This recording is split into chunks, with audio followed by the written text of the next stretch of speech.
objection. Mr. President, as chairman of the Senate Budget Committee, I want to say a few words about some of the important budgetary issues that Congress is now facing. I want to focus on the $3.5 trillion reconciliation bill, but before I do that, I want to comment on the looming debt ceiling crisis that we face. Mr. President, Republican leader Mitch McConnell this morning once again reiterated that the Republican Party will not vote to lift the debt ceiling, and in an extraordinarily irresponsible manner, Republicans have indicated that they will not pay the debts incurred under the Trump administration. In his statement, as he has done time and time again, Senator McConnell implies that this debt ceiling has something to do with future spending. It does not. Like anyone who owns a credit card, the payments that are made are for past spending. In this case, spending incurred under the Trump administration. And let us be clear. If the United States, the largest economy in the world, defaults on its debt, it will plunge not only our country, but the entire global economy into what could become a severe economic depression. That means massive unemployment, higher interest rates, severe reduction in government services, and possible cuts in such programs as Social Security and Medicare. The irresponsibility of the Republican leadership is not just something that I worry about. According to press reports, former Republican Secretaries of State, Secretaries of Treasury Hank Paulson, who worked under George W. Bush, and Steven Mnuchin, who worked under Donald Trump, Republican Secretaries of the Treasury, both of them visited with Senator McConnell to make the case about the need to extend the debt ceiling. They understand, as I think all of us do, how important it is that the United States of America does not default on its debt, and it is about time that my Republican colleagues listened to them. Now, let me say a word about the $3.5 trillion reconciliation bill. There has been a lot of talk lately about the need to compromise. Well, let me be clear. To a very significant degree, that has already taken place. Of the 11 Democratic members of the Senate Budget Committee, 9 understood the need for a $6 trillion bill, which would finally address the unmet needs, the long-ignored needs of the working families of our country, as well as begin the process of tackling the existential threat of climate change. My guess is that at least 40 out of the 50 members of the Democratic caucus supported the $6 trillion proposal. We compromised big time. We cut that proposal, or agreed to cut that proposal, almost in half, down to $3.5 trillion. That, Mr. President, to my mind, is a major, major compromise. And as we go forward in this debate, let me be as clear as I can be as to why every penny of that $3.5 trillion is absolutely needed. And let me also make clear that this bill, despite some of the rhetoric coming from my Republican colleagues, will not add, should not add, and will not add one nickel to the deficit. It will be paid for.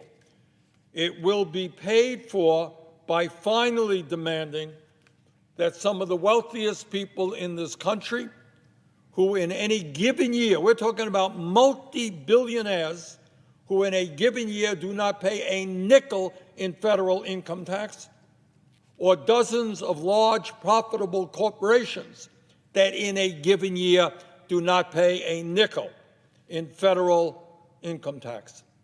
Well, we are going to demand that these people start paying their fair share of taxes. And that is more than enough money to cover the $3.5 trillion that is in this proposal. So anyone who suggests to you that this bill is not going to be paid for, that it is going to add to the deficit, is simply not telling the truth. It should and will be fully paid for. Now, the media is very worried about process. When are we going to do this? What about that person? What about that senator? But they have forgotten to a large degree to talk about what is in the bill.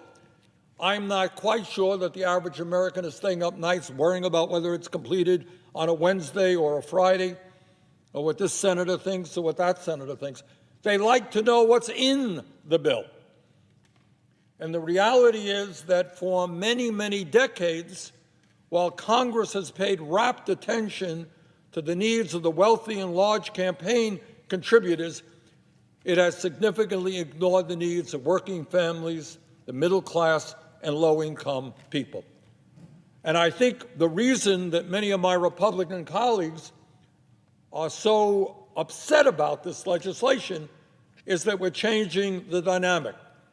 We are now beginning to pay attention to the needs of working families and not just the wealthy and the powerful. So what's in this bill? First, as a result of the extraordinarily successful American Rescue Plan, which went a long way to pull this country out of the severe economic decline that we experienced as a result of the COVID pandemic. As a result of the American Rescue Plan, Mr. President, we cut childhood poverty in the United States of America by over 50%. And for black and brown families, that cut was even higher. Year after year, the United States has the highest rate of childhood poverty of any major country on earth. We took a major step forward in cutting childhood poverty. And now it is clear to me, and I think to people all across this country, that we must extend the $300 a month per child direct payment that working class and middle class families now receive. And let me be very clear. If we do not pass the reconciliation bill and not continue those payments, we would once again plunge the children of this country, millions of them, back into poverty, and that is morally unacceptable. Furthermore, in the United States of America, every person should be outraged by the dysfunctionality of our child care system. I don't think there's anybody who disagrees with that. We have millions of people who cannot find child care. We have families in Vermont and Maine paying 20, 30, 40% of their limited incomes for child care, which is pretty crazy. We have child care workers who are employed at starvation wages. The system is not working. It is broken. It is dysfunctional. And it is not a radical idea to say that every family in America, when mom goes to work and dad goes to work, should be entitled to high quality and affordable child care. A lot of studies out there that says that the best investment we can make in federal dollars is to our children. And that's why we have got to expand what we're doing in child care. And under this legislation, no working family in this country will be paying more than 7% of their income for child care.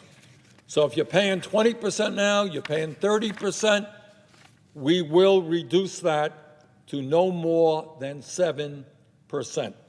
And on top of that, and of extraordinary significance, we're going to make pre-K education for 3- and 4-year-olds universal and free. And we are going to do, bottom line, what almost every other industrialized country on earth does, and understand that the most important investment we can make is in our children. And by the way, importantly, when we do that, we are going to allow well over 1 million women to go back into the workforce because they no longer will have to stay home because of lack of affordable child care. So if you're worried about labor shortages all over this country, you must support significantly expanding our child care capabilities. Further, what is in this legislation, Mr. President, is at a time when the pharmaceutical industry charges us the highest prices in the world for prescription drugs, we are going to demand that Medicare start negotiating prescription drugs with the pharmaceutical industry. And I know that Americans now are seeing a lot of the ads, the completely dishonest ads from the pharmaceutical industry. And let's be clear, over the last 20 years, the pharmaceutical industry has spent well over $4 billion on lobbying and hundreds of millions more on campaign contributions. Guess what? They own the United States Congress, and that is why when you walk into a pharmacy and you find that the price of your medicine has doubled, it's because they can do anything they want to do. They write the laws. They right now have 1,400 lobbyists running all over Capitol Hill, trying to make sure that we do not lower the cost of prescription drugs. And that is what this struggle is about. These guys, year after year, make outrageous profits. Their CEOs get extraordinary compensation benefits. And they do that by charging us by far the highest prices in the world for prescription drugs. Well, those days are coming to an end if members of the Congress finally have the guts to stand up to them. Now, I understand that the pharmaceutical industry owns the Republican Party. I got that. And I understand that there will not be one Republican in the Senate who has the guts to stand up for his or her constituents and lower the cost of prescription drugs. Well, there should not be any Democrat who is in that position. There should be no Democrats who are not prepared to stand up to the pharmaceutical industry. And when we have Medicare negotiate prescription drug prices, we can save over $500 billion. And one of the things we're going to do with that $500 billion is do what the American people desperately want us to do, and that is to expand Medicare to cover dental, vision, and hearing aids.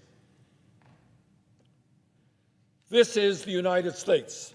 Elderly people should not walk around without any teeth in their mouths. They should be able to afford to go to a dentist. Not a very radical idea. Grandparents should be able to communicate with their grandchildren because they have a hearing aid that they need in their ears that today they cannot afford. And older people should be able to read their daily newspaper because they can get a pair of glasses that works for them. The need to expand Medicare to cover dental, hearing aids, and eyeglasses is absolutely critical. Nobody in the year 2021 denies that oral health, hearing, and vision are essential parts of health care. Medicare is supposed to cover health care needs of seniors. Well, oral health, hearing, and vision are parts of health care. Not surprisingly, Out of all of the provisions in President Biden's Build Back Better plan, expanding Medicare to provide dental, vision, and hearing aids is by far the most popular. According to a June 30th Morning Consult poll, adding dental, vision, and hearing benefits to Medicare is supported by 84% of the American people. Not often you get 84% of the American people supporting anything. And yet that includes 89% of Democrats, 79% of Republicans. This is what the American people want, and this is what we must deliver for them.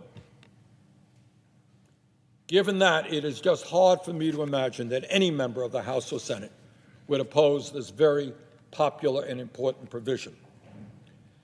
Mr. President, it is a bit embarrassing that our nation, the richest on earth, is the only major country not to guarantee paid family and medical leave. I have been all over this country, and I have met with women, low-income women, who are forced to go back to work 1 week after having their baby because they need the income. We are the only major country on earth not to guarantee paid family and medical leave, not to make sure that a mom can stay home with her sick kid, or a dad can spend time with his dying father or mother. This legislation finally does what should have been done a long, long time ago and guarantees paid family and medical leave. And what this legislation does is address the reality that many of our younger people are unable to obtain the good-paying jobs that are out there because they lack the ability to get a higher education. Now, my own view is we should make public colleges and universities tuition-free. My own view is we should cancel all student debt in this country. That is not in this bill. But what is in this bill is the reality that every American will have the right to get at least 2 years of community college tuition-free. And they can use that to get the training they need for good jobs. They can use that to accumulate credits that can be transferred to a 4-year college if that is what they desire. Mr. President, a few blocks away from here, and in every major city in America, there are Americans sleeping out on the streets. They are veterans. They are people with all kinds of issues. They are working people who simply cannot afford the housing in their community. 2 blocks away from the United States Capitol, there's an encampment of homeless people. 600,000 Americans are homeless today. And on top of that, we have some 18 million households who spend 50% of their limited incomes on housing. In other words, we have a major housing crisis. This legislation addresses that and in an unprecedented manner invest in low-income and affordable housing. And when we do that, by the way, we create a whole lot of good-paying jobs. Mr. President, we are an aging society, and whether people have severe disabilities or whether they are just getting old, people would rather stay at home, in many cases, rather than be forced into nursing homes. What our legislation will do is to significantly improve home health care in this country and make sure that those people who provide that important service, that difficult service, are adequately compensated, because today they are not. We need more of those workers, and we need to pay them decent wages. Mr. President, I am sadly aware that many of my Republican colleagues do not believe that climate change is real or at the very least don't believe that we should do anything about it. But they are dead wrong. And in my view, we cannot go home and look our children and grandchildren in the eye, knowing what we know, and knowing that the scientists are telling us that we have a very, very few years to address the climate crisis, or else there will be irreparable harm done in our country and around the world. We have turned on the TV this past summer, and we saw the unbelievable fires in Oregon and California, and learned that in Siberia, their fire was larger than all the other fires combined. Smoke went thousands of miles. We learned that July was the hottest month ever, and the climate is exacerbating extreme weather disturbances like Hurricane Ida, which brought havoc to Louisiana. This legislation that we are proposing does not go as far as I think it should on climate. But make no mistake about it, it is a major, major step forward in transforming our energy system away from fossil fuel to energy efficiency and sustainable energy. So that is where we are right now, Mr. President. We are in a moment where millions and millions of Americans have lost faith in their government. They think that we are incapable of addressing their needs, that all we do is listen to wealthy campaign contributors and the lobbyists and the billionaire class. And the question we face right now is, at this moment, do we have the courage to keep faith with the American people and show them that their democracy, in fact, can work for them and not just powerful special interests? So let us go forward. Let us do the right thing. Let us pass this $3.5 trillion reconciliation package. And with that, Mr. President, I would yield the floor.